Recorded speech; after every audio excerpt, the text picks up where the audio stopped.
আসসালামু আলাইকুম রহমতুল্লাহি ওবারাকাতু। আমরা আজ ঢাড়সের ভুঁয়ে পানি সেচ দিলাম, সাথে সাথে আমরা সারও দিয়েছি। কী সার দিয়েছি আমরা বলবো, সমস্যা নাই। তো আলহামদুলিল্লাহ, লাইন দেওয়ার পরে আমরা ভেন্ডি খাতে গোড়ায় মাটি দিলাম, দেওয়ার পরে সেচ দিলাম। তো খুব সুন্দর আমার কাছে লাগতেছে, আলহামদুলিল্লাহ। সম্ভাবনা খুবই ভালো, এই দিন পানি চলছে। তো আলহামদুলিল্লাহ এই সার দিলাম আমরা। এটা হলো 12-12-17, মানে 12% নাইট্রোজেন, 12% ফসফেট, 12% 17% পটাশ, আর 2% হলো ম্যাগনেশিয়াম। তো আলহামদুলিল্লাহ, সব মিলিয়ে আল্লাহর দরবারে লাখো কোটি শুকরিয়া। খুব সুন্দর হয়েছে। সারের পরে কী রেজাল্ট আসে, এই মরিচের গাছগুলোর সেচ দিলাম আর সার দিয়ে দিয়েছি। এইখানে দিয়েছি 18-18-5 আর 1.5, মানে 1.5 আছে, 1.5 আছে ম্যাগনেশিয়াম, আর 5% পটাশ, 18% ফসফেট, আর 18% নাইট্রোজেন আছে। ওই সারটা দিলাম ওইখানে।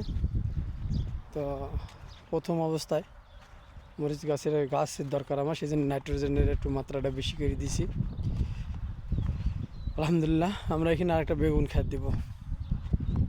এটি চাষ করলাম, শনিবারের দিন বেগুন লাগাবো আমরা, আল্লাহ যদি ভালো করে। তো আমাদের লাল শাক এখানে মাশাআল্লাহ, এইখানে একটা আছে লাল শাকের ভিতরে আমরা বরবটি লাগিয়েছি, বরবটির ভিতরে লাল শাক বই নিছি। তো ওই যে বরবটির গাছগুলোকে ঢাকি ফেলেছি লাল শাকে, আমরা তুলছি, কিন্তু আগে হলো ওই কলদি গাছগুলোকে ফাঁকা করে দিতেছি। আজকে অর্ডার পাবো ইনশাল্লাহ, বৃহস্পতিবারের দিন, শুক্রবারের দিন, 2 দিনে আমরা এটাকে কভার করে ফেলবো ইনশাল্লাহ। লাল শাক খুবই সুন্দর হয়েছে আমাদের লাল শাকগুলো। সব থেকে বড়ো কথা হলো যে আমি একটা সার দিইনি, কোনো সার দেওয়া নেই।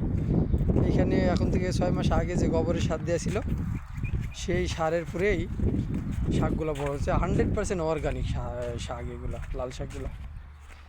তো ওইখানে একটা পালং শাকের কোটা দিয়েছি, পালং শাকও মাশাআল্লাহ খুবই সুন্দর হয়েছে। তো আল্লাহ দরবারে শুকরিয়া। এইসব পাতাপতিগুলো আমি চেষ্টা করি 100% অর্গানিক খাওয়ানোর জন্য মানুষকে, সবাই যেন সুস্থ থাকে, ভালো থাকে। তো এই হচ্ছে বিষয় আদি। এইমাত্র চাষ করলাম আমি, মাটি শুকায়নি এখনও। তো এইখানে বরবটির ভিতরে লাল শাক দিয়েছি। এটা লাল শাকটা একটু ঘন হয়েছে আমার কাছে মনে হয়েছে। দেখা যাক আল্লাহ কী করে, সবই তাহলে তার ইচ্ছা। 4 লাইন বরবটি আছে, আর মাঝখানে লাল শাক। আমরা কলমি শাক হারভেস্টিং করলাম, বিক্রি করলাম। কলমি শাক আছে এখনো সামনে, এখানে কররাত পাতাগুলাও বিক্রি করতেছি। এখানে এই গাছগুলো হলো শীতের আগে লাগানো ছিল। তো গাছগুলো মাশাআল্লাহ গ্রোথ ভালো আছে, প্রতিটা গাছে ফুল আছে জালি বেগুনের। এবং আজকে বিকেলবেলায় আমরা পেঁয়াজগুলো উঠাবো, উঠিয়ে বেগুন গাছগুলো নিয়ে পরিচর্যা করব। একসাথে লাগানো এই বেগুন গাছগুলা আর এইগুলা পেঁয়াজের ভিতরে, এই জন্যে একবারেই দুর্বল, আর এগুলা পেঁয়াজ ছিল না, সেই জন্য গাছগুলা খুব সুন্দর সবল আছে, গ্রোথ খুবই ভালো। এগুলাও সার দিব, এগুলো সার দিয়ে গাছ বড় করে নেব ইনশাল্লাহ, আল্লাহ যদি দয়া করে। তো সবাই ভালো থাকবেন, সুস্থ থাকবেন, আমাদের জন্য দোয়া করবেন।